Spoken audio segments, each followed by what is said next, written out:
Good morning everyone! Ngayong araw ay magluluto ako ng kamote at saka nilagang itlog. Isabay ko na rin yung kamote at saka itlog para isang beses lang na pakuluan.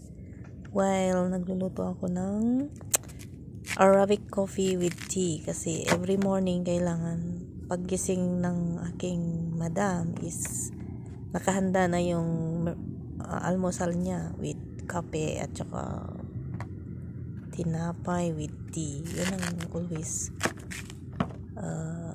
breakfast ng aking madam. Ito, ang laki ng parang ang sarap ng kamote. Kulay orange siya guys. Kaya try natin ilaga. Dito kami ngayon sa sa desierto para kung nag-i-inventory lagi dito sa aking mansion. Tig-isa kami ng mansion ng aking madam. Yan, pahugas natin para kahit hindi na natin balalatan kasi malinis naman yan guys. Ang tubig dito is hindi problema, saganang tubig kaya kailangan malinis. Habang nagluluto ko ng coffee Arabic, ayan tea. Tulog pa yung aking madam niyan. Yan ang aking merienda, sabay almusal na yan guys. Kahit saan ka pumunta, kailangan marunong kang dumiskarte para hindi ka magutom.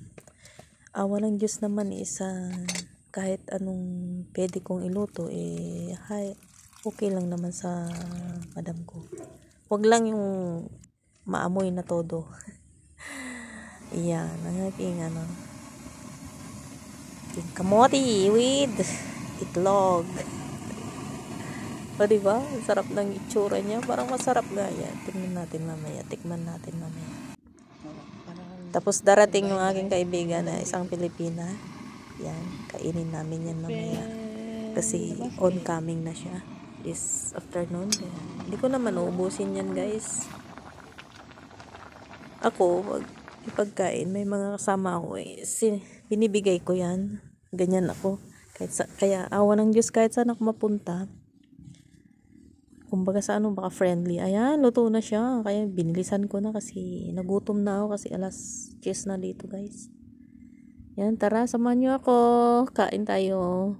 Almusal, tanghalian na yan guys. Kasama ng merienda. Thank you and God bless.